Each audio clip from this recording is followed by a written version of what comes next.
like to thank you for joining our webinar today, where we will share a market overview of the recruitment trends in Southeast Asia. This was made possible by a survey we conducted late last year. The second part of today's webinar is our panel discussion featuring distinguished guests who I will introduce to you later in this broadcast. Before we dive into today's webinar, let me first introduce to our Hays speakers who will run through this survey findings as uncovered in Southeast Asia. First, we will have John Borman, who's worked for Hays since 2007, starting in our Melbourne office in Australia. John started working recruiting specialists in technology and has led both technology and banking recruitment businesses in Australia. John transferred with Hays to take up a role as regional director in Singapore for Hays in October 2023. Then we will have Natasha Ishak, who is the regional director of Hays Malaysia, leading both of our KLCC and Sunway offices. Natasha has spent her time building an extensive wealth of recruitment experience in banking and financial services industry. She is also part of the pioneering team that actually set up Malaysia business more than a decade ago. Today, she leads a team of over 220 recruitment consultants across 2 offices, 14 specialisms providing quality workplace solutions to businesses all across Malaysia. And then finally, we have Yok Pei Ong, who is the country director of Hays Thailand, having led the setup of our latest Hays Bangkok office as part of our regional growth into Southeast Asia with Hays. Yok Pei comes with more than 10 years experience pioneering recruitment teams and developing expertise across all functions from engineering, manufacturing, supply chain, life science, firstly in Malaysia before moving to Thailand. An all-time top recruiter herself, she's known for placing senior executives and general managers candidates from multinational companies throughout the region. And of course myself, who's been responsible for the operations in Southeast Asia for Hays for a number of years, working in Asia for 12 years and a total of 16 in Hays. Before we start the findings, let's talk about the 2024 Hays Asia Salary Guide and what it's made up of. We had over 11,000 respondents surveyed and these include hiring managers and also hiring managers and HR professionals across China, Hong Kong, Japan, Malaysia, Singapore, and Thailand. From the 11,000 respondents, 4,000 of those people came from Southeast Asia. 41% of respondents were direct hiring managers, 19% of them were within the HR function, and the others were general business professionals. Aside from providing a breakdown of the results obtained from the survey, the guide details the salary ranges from more than 1,000 positions in 14 of markets that we operate in. Subject matter experts across the areas we recruit and also provide and take on current recruitment landscape, along with recommendations for employers and job seekers alike. I will now pass you over to John, who will start talking about the salary increase expectations versus the intentions in 2024. Thanks, John. Thanks for that, Tom. Today, I'm going to run through salary increase expectations and intentions, expected hiring levels, and then onto how to manage employee retention. Our survey is seeing greater alignment in 2024 between what candidates expect from a salary increase and what organisations intend to provide. A salary increase of between 3 to 6% was the expectation of 30% of all candidates in 2024. Up from 24% last year. Year on year, we see that organisations' intentions for salary increases have remained largely consistent. There is a slight drop-off in the number of organisations intending to give over 10% increases this year, which is offset by an increase in the 3 to 6 and 6 to 10% range. We did, though, see a significant discrepancy between expectations and intentions at the 10% plus salary increase range. 18% of employees expected this substantial increase versus only 5% of employers who are willing to raise salaries by this amount. Despite this misalignment, it was, however, much more closely aligned than what we saw last year. In 2023, 28% of candidates expected an increase of greater than 10%, compared to 7% of organisations. Such lofty expectations may be exacerbated by a number of factors, such as increases in cost of living, as well as increases in market demand for candidates with niche skills. However, with indications that the labour market cooled throughout 2023, particularly in industries such as tech and fin services. It's no surprise to see fewer candidates expecting a greater than 10% increase this year. We'll now break down salary expectations across Southeast Asia, and we do see some really interesting results. 3 to 6% increase is the range the vast majority of respondents are expected or willing to pay. A significant number of working professionals in Malaysia are expecting a 10% salary increase, but they may be in line for some disappointment given the lowly number of employers willing to increase salaries by that figure. This is similar to what we're seeing in Thailand, with employee expectations certainly not aligned to employers. The respondents in Thailand and Malaysia gave very similar answers for their salary expectations and intentions this year. Singapore, on the other hand, had a much lower instance of employees wanting a greater than 10% increase.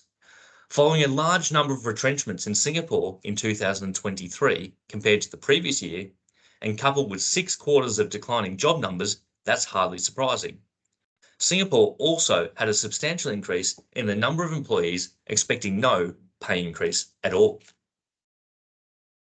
Of those who did receive a pay increase, though, around half of respondents in Malaysia and Singapore told us that it was due to a standard annual salary adjustment across the whole organisation.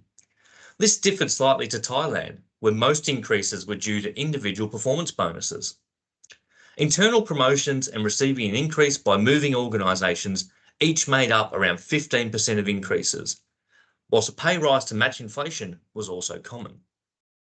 We feel that employers have a really difficult task weighing up the demand for higher pay against their own challenges, where there's rising costs and tightening profit margins. Workers are confident they will get a pay rise from their current company, but if not, there's a strong sense they'll be able to secure one by moving jobs. The implications for talent acquisition and retention are significant. We also ask companies to indicate to us what their hiring intentions are for 2024. And rather encouragingly, hiring levels were tipped to not dip below 2023's levels, and the level of certainty has also improved significantly compared to last year. We saw more respondents expecting an increase in hiring levels this year in Thailand and Singapore compared to last year, whilst the percentage of respondents expecting hiring levels to decrease dropped across Thailand, Singapore and Malaysia. Stable hiring levels can indicate a healthy job market and steady business conditions. However, it's essential to stay attuned to broader economic trends and industry-specific factors that may impact hiring decisions, such as technology advancements, changes in consumer behaviour, or shifts in regulatory landscapes. Additionally, while overall hiring levels may remain stable, there can still be fluctuations in demand for specific skill sets or roles, highlighting the importance of ongoing workforce planning and adaptation. So these next few slides will give you some insights on the factors that you need to consider to be able to retain your current talent. In looking at just some of the top reasons employees said was their reason for wishing to switch jobs, seeking new challenges was the #1 reason employees want to leave their job in both Malaysia and Thailand, and it was second highest response in Singapore. Lack of career progression was the highest response for Singapore and came in second for both Malaysia and Thailand. While salary is still a high motivator for employees, for people to leave their jobs, job and career fulfillment now seems to mean more. Seeking new challenges over improved pay can be driven by a variety of factors. Some people prioritise personal growth, fulfillment, and a sense of purpose over monetary rewards. They may feel more motivated by the opportunity to learn new skills, take on greater responsibilities, or make a difference in their work. Additionally, a challenging role can provide long-term benefits such as enhanced career prospects and satisfaction, which may outweigh short-term financial gains. I'll now pass on to Natasha, who will run us through the second part of the session. Thank you. Thank you, John, and good afternoon, everyone. Once again, my name is Natasha, and I'll be extending further from John's sharings on employee retention and the psyche behind it. And after that, I'll also share some insights on employers' value proposition and flexible working. Here, we look at the top reasons why people are happy to remain in their current role. Within Southeast Asia, there seems to be a consistent sentiment across all three countries. People are staying in their current roles because they're getting access to flexible work options, great culture fit with their manager and colleagues, strong salary package, as well as work-life balance. When it comes to taking such insights and putting them into action, it is very important to acknowledge that different factors motivate different people. The employee value proposition can definitely influence why people stay in their jobs. If the EVP aligns with employees' values and needs, they are more likely to stay in their jobs. Within our survey, we asked the question, what are your career plans for 2024? And respondents were given multiple choice options as answers. The vast majority of respondents indicated that although they might not be actively looking out, they will still consider new opportunities in 2024 if approached with an interesting prospect. As employers, there are steps we can take to reduce their flight risk. Instead of denying that our best employees have options, let's embrace that they are always going to be courted and cater our workplaces to not only retain, but also to attract high performers. Based on our interactions with the workforce, we highly advise employers to cover topic of motivations and aspirations during appraisals to ensure that you understand the headspace of employees and their motivational tickers. It was only a few years ago when the Great Resignation phase was coined. We then moved from the Great Resignation to the Great Recognition, and now some would say we are in the period of great reflection. People are reflecting on their lives and wondering whether there's more to it. There is an argument that this evolution in people valuing the need to feel stimulated in their role comes down to what people are consuming on social media. A recent study from Emerald Insight found there is findings that career-oriented social media usage increases career anxiety, which in turn promotes career exploration. Many are wanting to find meaning in their work and ideally to feel that their work is contributing to the betterment of society. Economic pressures, however, will always be a key factor in people considering moving roles. Countries in Southeast Asia have not been immune to the spiraling living costs with higher prices for food, property, and utilities. It makes absolute sense to seek new job opportunities to improve financial situations and have a higher standard of living. Higher pay can also provide a sense of security and stability, whilst also adequately recognizing their level of skills and experience. It is said that a stronger employer value proposition can drive higher well-being, productivity, and higher quality work being produced. When work is a positive force in people's lives, not only will they gain more purpose from the role, but the organization and the country's economy will also benefit from the productivity increase. I invite all of you to think about the question, do we need to evolve how we think about the workforce and take a new approach to crafting the employer value proposition? The EVP is far more than a reward package, recognition program, and communication. Today's workforce wants to progress their careers with learning opportunities, work for an organization that promotes diversity and inclusion, well-being, does good in the world, and ultimately makes a difference. The output of a personal value proposition is really a promise you can make to all of your people and prospective people who work for your organization.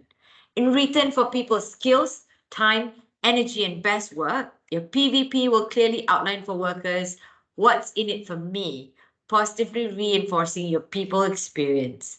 By being more PVP oriented than EVP, companies can be in a better position to recognize the differing needs of the modern mix of people that make up their workforces today. It should evolve over time, enabling people to feel valued, empowered, and engaged throughout their time with the firm. Purpose can be its guiding light and enable for more personalized and tailored solutions than a standard EVP. We also asked a number of questions that broke down how the flexible working landscape is in the region. And interestingly, we found that more employees in Malaysia than across the whole of Asia region, in fact, insist their employees are in the office 5 days a week. The most common number of days a week by which employees are required to be in the office outside of the standard 5-a-week is 3 days, and Singapore came out top here. For anyone that might not be aware, in Singapore, there are tripartite guidelines for flexible working arrangements, otherwise known as FWA Singapore, that serve as a framework to implement flexible work options. This is broken into 3 categories, which are flexi time. Those are the staggered working hours and compressed work week. Flexi place, telecommuting and work from home, as well as flexi load, which is part-time work and job sharing. The vast majority of respondents in Malaysia and Singapore told us the reason behind the latest flex working policy was to ensure culture or morale of teams can be maintained with more face-to-face interactions. While flexibility can enhance employee satisfaction and productivity, maintaining a strong team culture requires clear communication, shared values, and opportunities for collaboration. Finding the right balance ensures that employees feel supported and connected while enjoying the benefits of flexible work arrangements. It can also significantly contribute to employee retention, which employers in Thailand believe in. That will be all for my part. I shall now pass the baton to Yokpei, who will take us through the next part of the webinar. Thank you. Thank you, Natasha. Hello and Sawadika from Hayes, Thailand. My name is Yokpei once again, and I'll be covering the topic on artificial intelligence and insights on skills in the workplace. Let us look into how we are embracing AI in the workplace today. It is very encouraging that as I click through some of the findings to be shown on screen, to see that working professionals in Southeast Asia are embracing artificial intelligence. It is, of course, a mere 2 weeks since we heard Singapore Manpower Minister Tan See Leng deliver a striking message to an international audience on the 2nd of May, noting that those who embrace artificial intelligence, AI, and technology will displace those who don't. We know rather unfortunately that there has simply been this stigma attached to AI that it is here to take people's jobs. But that is simply not true, as AI is not meant to replace humans, but rather to augment their capabilities. While AI can automate certain tasks and processes, it often creates new opportunities for employees to focus on higher value work that requires human creativity, critical thinking, and emotional intelligence.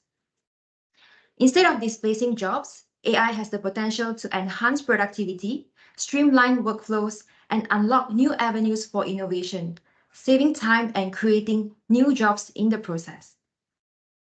What we are seeing here on screen is that by embracing AI technologies and acquiring skills that complement automation, employers in Southeast Asia will be better able to adapt to the changing landscape of work and thrive in a more dynamic and interconnected world.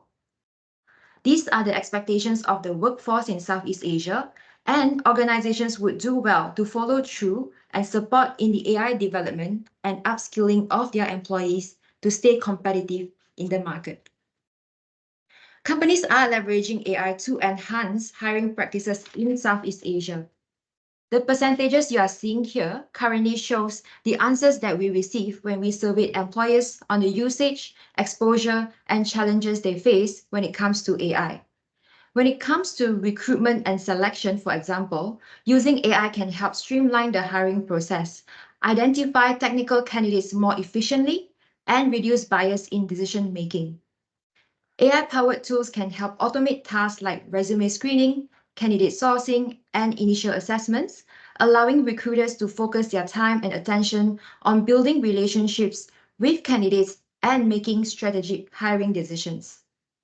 However, it is essential for companies to use AI in recruitment responsibly and ethically.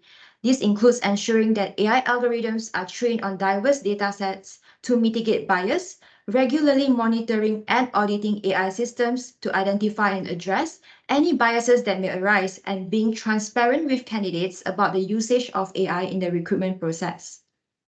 While AI can assist in certain aspects of recruitment, especially in more technical-based positions, it is important to recognize its limitation and not rely solely on technology to make hiring decisions. Human judgment and intuition are still the most crucial when it comes to assessing cultural fit, soft skills, and other qualities that may not be easily quantifiable. Overall, When used thoughtfully and in conjunction with human expertise, AI can be a valuable tool for improving the efficiency and effectiveness of the recruitment process. What are the 5 most common challenges companies face in 2023? Now, this is a burning topic for us to reflect and explore further. Organizations need to be frank about the business challenges they face in order to be able to overcome them. When surveyed, our respondents indicate that the top challenge that businesses in Southeast Asia has encountered last year was digital transformation. Digital transformation is an interesting one, as many companies in Southeast Asia across various industries have or are currently undergoing digital transformation to stay competitive, improve efficiency, and meet evolving customer demands. We know many companies that are leveraging technologies such as cloud computing, artificial intelligence, data analytics, Internet of Things, and automation to transform their business models, processes, and offerings. However, the extent to which companies are undertaking digital transformation varies massively. Some organizations are leading the way with comprehensive digital strategies that encompass all aspects of their operations, while others may be in the early stages of exploring digital initiatives or focusing on specific areas for improvement. Aside from digitalization, other challenges that businesses face are restructuring, hiring freezes, increasing cost of labor, and changes in required skill sets within the organization or industry. All of these challenges point to a similar direction, which is the importance of getting the right talent to help tackle these issues. Securing these talents first over business competitors might give an organization an edge within the industry they operate in. Now, let's move on to some insights on skills. Employers in Thailand are slightly more confident than those in Malaysia and Singapore on being able to recruit the talent with the skills needed in 2024. For those that may not be confident, adopting a skills-first hiring approach can offer companies a way forward to fill critical skill gaps and stay competitive in a challenging labor market, as it broadens the range of candidates they can consider. For example, our survey found in Singapore, Thailand at 51% and in Malaysia at 58%, they prioritize hiring candidates with specific skills over traditional qualifications. Switching careers has become more common than it ever was. With a continuously changing working landscape, people no more stick to a single job for much longer and prefer switching quite often as it is considered the best way to progress in careers. However, embarking on a new path can be exciting and daunting, especially when considering a transition to a different industry or role. In comparison, it may seem like a significant leap, but with proper planning and a strategic approach, transitioning careers can lead to tremendous personal and professional growth. It is definitely mutually beneficial for employees and employers when team members commit to growing their skills, broadening their knowledge, and taking advantage of learning opportunities both inside and outside of the workplace. As an employer, encouraging professional development can not only help you fill skill gaps in your workplace, but also support and elevate your employees to help get them where they want to go in their careers. That support translates to a happier workplace with more loyal employees. So it is in every employer's interest to encourage professional development whenever possible. I will now pass this session back to Tom to give us a summary of all the findings discussed. Thank you. Okay, Koppen Karp Kunyokpe. Thank you, Natasha and John, also for sharing those insights. So in summary, this report shows that there is alignment between employees and employers across Southeast Asia on salary increases this year. What is driving that alignment can be down to several factors. Inflation and the cost of living arrangements is one, of course, as is employers seeking to remain competitive, ensuring their compensation packages are attractive and in line with what other employers offer. Employers are smart enough to realise that regular raises help in keeping employees satisfied and reducing turnover. By considering these factors, and more employees can align salary increases with both organizational goals and employee expectations in turn, and they foster a fair and motivating compensation structure for their employees. Employers are taking a cautious approach to who, what, and where they hire. Well, the good news is that hiring levels are not expected to decrease, but they aren't expected to increase either. It does point to a cautious approach by employers as they navigate what is a continuing complex and often uncertain environment. Flex work is still a big factor in retention of employees, and non-monetary factors become more important. Flexible working is a key retention factor because it addresses various aspects of employee well-being, productivity, and satisfaction, making employees more likely to stay with a company that supports flexible working arrangements. We observe as well from the findings that employees are seeking more holistic and fulfilling work experiences. Employees who recognise and address these needs are more likely to retain talented and motivated staff. AI will continue to evolve and play a big part in recruitment. There are clear advantages to employers in using AI to streamline and facilitate recruitment processes. With a healthy number of employees using AI for this very purpose, the trend of employers using AI recruitment tools appears to be here and will be here to stay, and the usage of it will increase throughout time. With a significant portion of employees seeking to use AI for productivity gains, it does prompt considerations about its evolving role in the hiring process. Despite the promising trajectory, challenges may loom large. I think there are concerns regarding discrimination and bias, which will become more pronounced as we use it more. AI is only really as good as the data inputted, so if the data contains bias, so will the process. AI can't replicate human-like creativity, empathy, or just common sense and reasoning. These are skills that are needed when you're working in recruitment, for example. AI has a place, but used with caution. It shouldn't replace human interaction, but instead complement it. Okay, everyone, now we have come to our panel discussion segment of today's webinar, where our panel members will be sharing their thoughts on some of the hottest trends in the world of recruitment today. We were going to have 3 panel members, but I believe that there is a technical difficulty with Alex, so we will stick with 2. Our first panel member is Jessica Lowe, who is a certified accountant with a distinguished career spanning over 24 years. She is a member of the Malaysian Institute of Accountants and is renowned for her adept leadership, driving financial performance, and implementing robust internal controls across multinational corporations in the tech industry. Having a hands-on experience in financial management, budgeting, forecasting, and risk assessment, she has consistently delivered tangible results, ensuring sustainable growth and profitability for the organization she served. Jessica is currently the Chief Financial Officer of SAP in Malaysia, and apart from this, she sits on the board, a non-exec independent director at Parkwood Holdings. Welcome, Jessica. And our next panel member is Achin Malik, whose expertise lie in unlocking growth in managing profitability, forming and inspiring multi-cultural teams to achieve sustainable growth. A qualified accountant with over 20 years work experience as a CFO, financial controller, accounting and insurance function. Achin's key focus areas at TMF include leading business development efforts, building and managing strong client relationships at CXO levels with global organizations. Achin understands that the customer and employees are the 2 most important pillars for any successful organization and works relentlessly to create solutions and give them the experience they desire.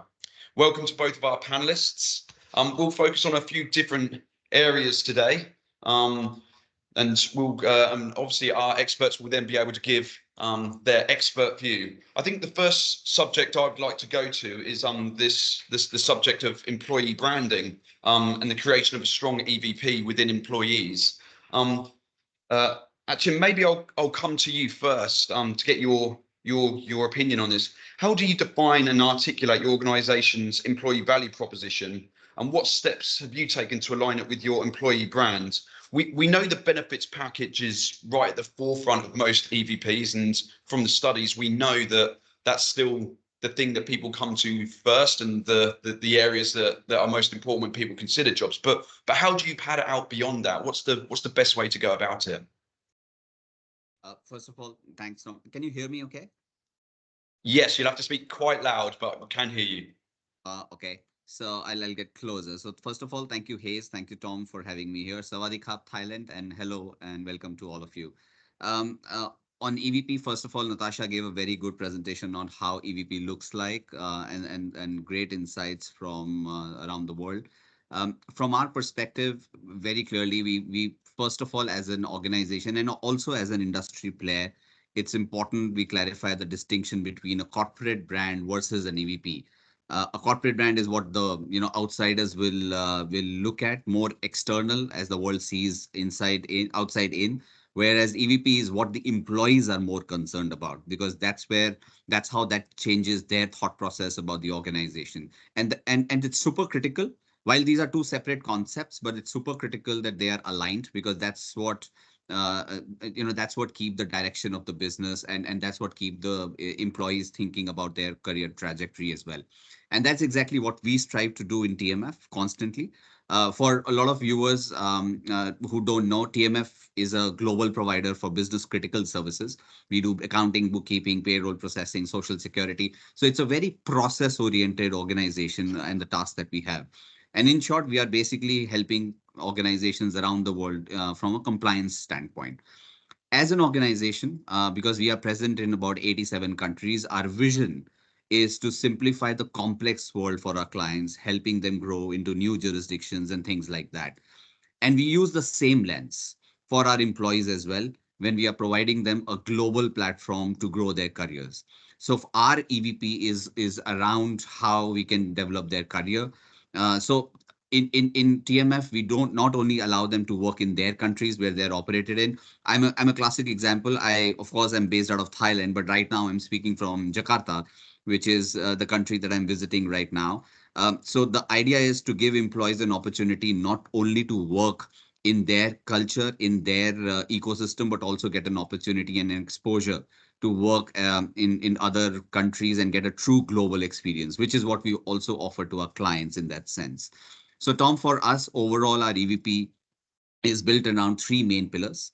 The first one is a pathway for career development. As I explained, we want people to have multi-country, multicultural exposure, which I'm getting in TMF as well, and we'd like to offer it to our clients, to our employees. We also want them to grow within the organization, so there is a huge focus that we have towards internal promotions. And I'd also like to link that up with how difficult it is becoming to get market people from the market who have the right skill set, and what we like to do is to grow people from within and give them that exposure that they require for their own development.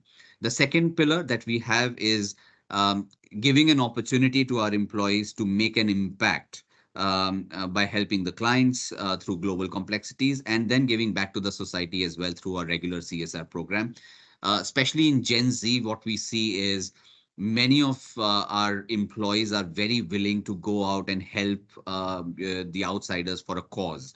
And unless you have a very robust CSR program, it's tough to keep them engaged with the overall direction of the organization. So they do intend to have something which is very meaningful, so that they can give it back to the society as well. So that's another area that we work on.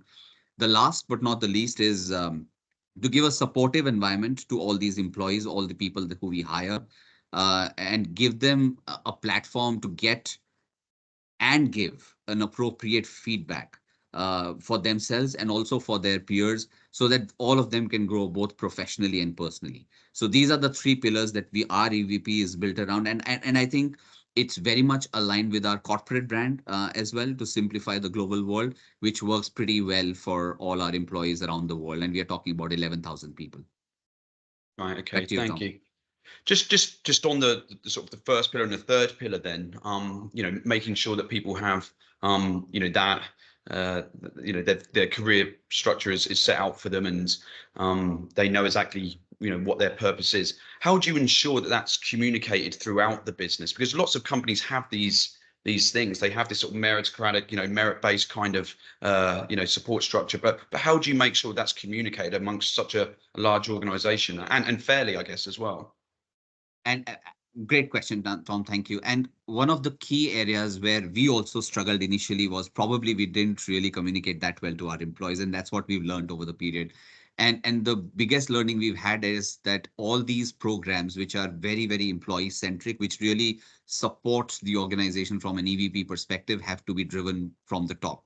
So unless the top management, the senior management, whether you're sitting in a global office or you're managing a local leadership at a country level, unless these things are preached and talked about in the global town halls, in the local or the regional town halls, unless those messages are cascaded by the top management, it doesn't really move the needle. So the first priority that we have is it starts from our global CEO, who's in his quarterly town hall. The first slide is always about the career progression, about internal promotions for our people.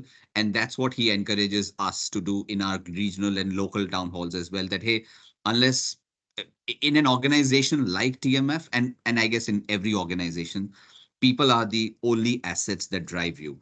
So if they are not happy, there is no way our clients can be happy. And I'm sure, Tom, you would fully agree with that. So that's where our first slide typically is always about what we have done for our people, how many internal promotions, how are the skill sets being honed, and things like that. So that communication in every form, whether you're doing a skip level meeting, you're doing a one-on-one with your direct, or you're doing a global or a regional town hall, that's what we plan to do, and that's what we do in every such meeting to make sure that the message cascades across the entire organization. Yeah, no, I completely agree. I mean, a service industry, right? You Yeah. absolutely have to put the people at the forefront. Just on the second pillar that you spoke about, things like CSR and purposes, I guess, outside their normal day to day.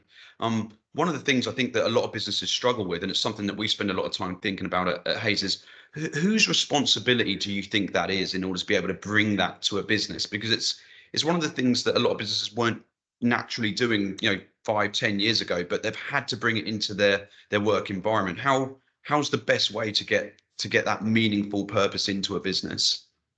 I wish I could give you a correct answer for that, but I can definitely share what we do at TMF. So what we do globally, because as I said, it's a global organization. So there are two ways how we work or how we operate in a CSR scenario. So one is we've got global tie-ups with some organizations which also work globally.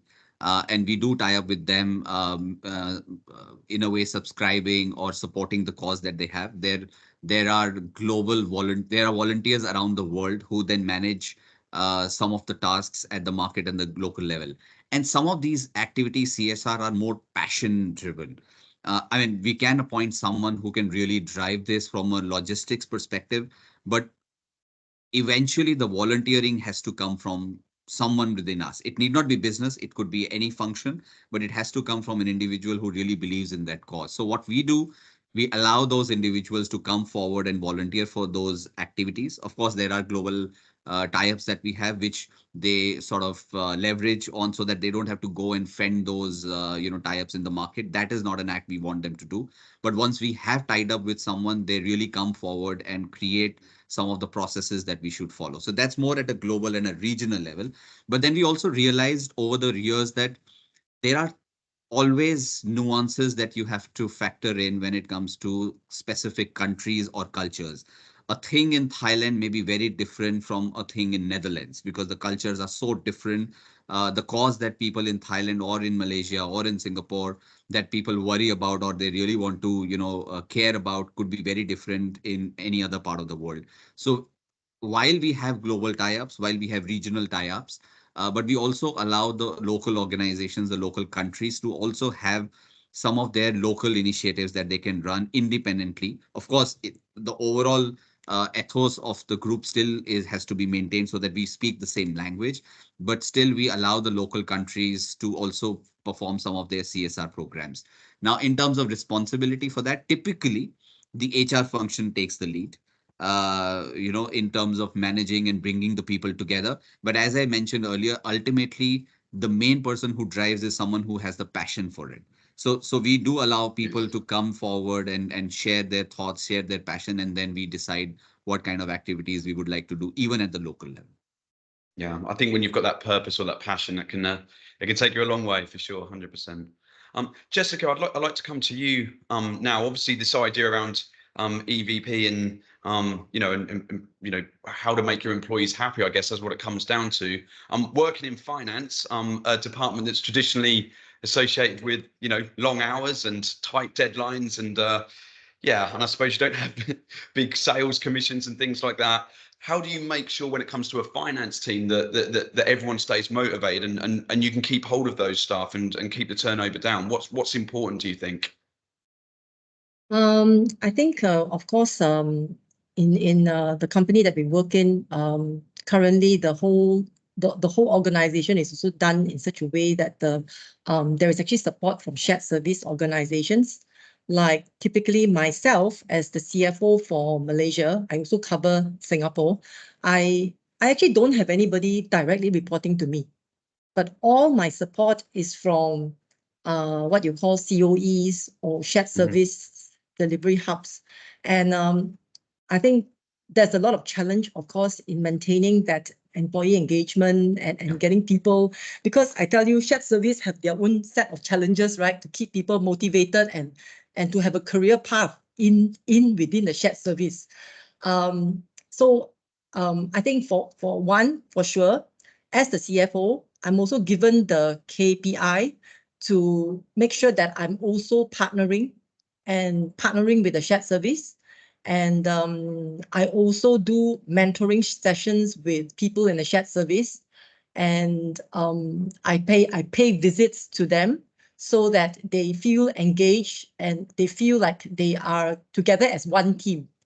So I think that's important. Of course, this other thing that the whole thing about this whole finance transformation is also the digital transformation.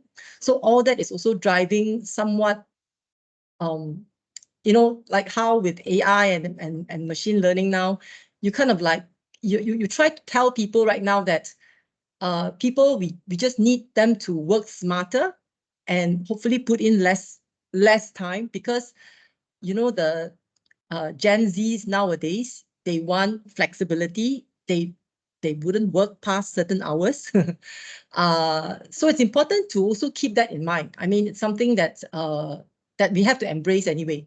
It's something we have to embrace. So I think as a finance organization, we also need to keep up with that. And so so it's important to bring even this digitalization to the employees. And they like to work from home. They don't want to have to come to the office just because they need to refer to a hard copy invoice, right? They want to have that invoice in a soft copy. So that's why we also have our systems that that ensures that all our customers, all our suppliers, when they submit their invoice to us, it's in the system. They don't need to, gone are the days where you come in and then you have to gather the whole pile of invoices and then you open it and, tick, tick, tick. So I think that kind of job will not give any satisfaction to our current workforce. So yeah, I think those are some of the things that I will see happening in terms of keeping our finance organization refreshed and kind of like for them to be engaged. Yeah, I think the point you made around sort of embracing the differences in people's needs is super important now. I think that obviously we, in our job, we speak to a lot of different businesses. But there's always the same challenges around, what the needs of people are, the changing needs of people. And I think that the idea of going with that mindset of embracing it rather than sort of fighting it is definitely a good start place to be, for sure. Look, you touched on it a little bit there, and I want to move the conversation on a little bit around this idea of operational efficiency and continuous improvement. Our survey found that the majority of organizations in Southeast Asia have implemented some kind of digital transformation or restructuring program in 2023. I suppose, from your perspective, what are the main implications of operational efficiency and customer experience when you go through these digital transformations, and what does that bring to the business? How does it make the business better? I guess that's what I'm trying to ask. When you go through one of those transformations, I think we've probably all had experience where we go through transformations and we get 30% of the way through it, and then we can it because it wasn't working, it took too long, it cost too much money. But how do you know whether it's successful, and how do you know whether it's actually adding to the business? This is my 4th year in SAP, and I felt like I'm already going through like a 3rd transformation. I feel like, and I think it's also maybe because it's the industry that we're in, right? It's IT software, Yeah. it's also going through that transformation in the business, right, into the cloud-centric business. So one thing I do note is it starts off with, I think corporate has already given us this so-called this target. For finance, it's always something that we need to hold on to, some numbers that we need to see. So it's very clear that as the business goes up, the revenue increases 30-fold with our cloud business. The expectation to our GFA is our general finance and admin organization, which is finance and admin, is actually a reduction. So how do you handle that kind of the only way to do it is to be more efficient. So we look at one of the key KPIs is that is given to us is we look at our total cost ratio against the sales, our FP&A costs, so-called that cost against the total sales. So that total ratio is actually going down with our restructuring, with our implementation of, or maybe automation of certain processes. So we kind of like keep our hiring so-called flat. We don't, like just because the business is growing 30%, we can't be hiring another 30% of people. Okay, it just doesn't work. So I think that's how I see that operational efficiency will happen. And that forces us all within the GFA organization to look at ways on how we can improve that. But of course, everything have to align back with the corporate, the corporate strategy. So yeah. So the idea is that the productivity goes up, but the headcount or the staff numbers don't, and then you know that it's adding rather than causing any issues and things like that. Yeah. And on top of that, you have to keep your employees happy, right? They're not going to be happy to say that now you're going to be having to process, instead of 10 contracts, now you're going to have to do 30 contracts, but it's the same person that's doing it. We have to change the way we do our business, simplify our process as well, and our contracting process, and all the way back. 100%. I mean, the use of technology in businesses has been around for a long time now, and never has there really been a situation where there isn't more jobs created by it. So it's about making the jobs easier and businesses more efficient. Achin, I'd like to come back to you. Obviously, you deal with a lot of different types of businesses in TMF as a sort of a support business to many organizations. How do you find the implementation of different technologies and different transformations with your clients? Does it cause you issues? Is it something that you have to embrace, or is it something that you just navigate through and it's sort of a value add for you? Of course, any implementation, Tom, is never easy, whether you're doing internally or you're doing it for external. But I think I fully agree with Jessica, on the fact that all of us as business leaders have one of the constant targets to grow the business. But at the same time, over the years, we've all realized that while we continue to grow, but hiring at the same time is probably not the only solution that one has to deploy in order to, manage the growth that we get. And therefore, the only way to perhaps become more efficient is by adopting technology.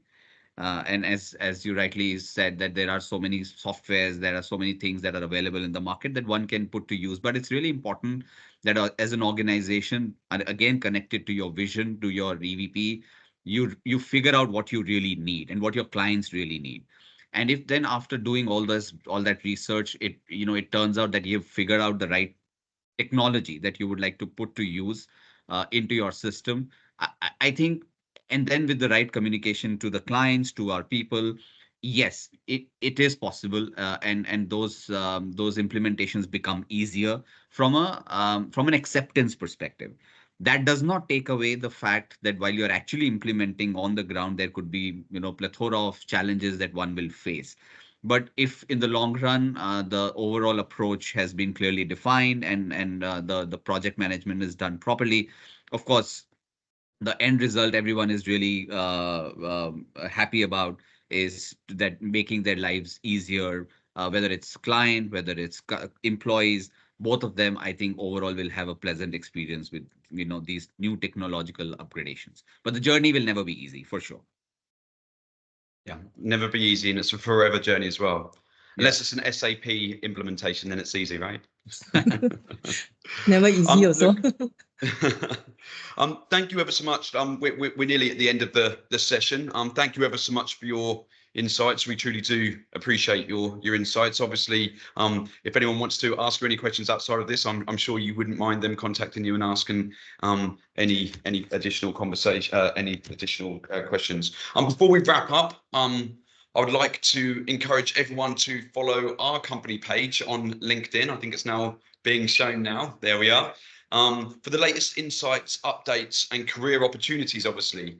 We release a wealth of content each month, including industry insights, expert articles, and reports. Upcoming reports of interest might include our inside story for technology for Malaysia, Singapore, and Thailand, which is a monthly market sector intelligence report profiling different areas of which we specialize in every single month.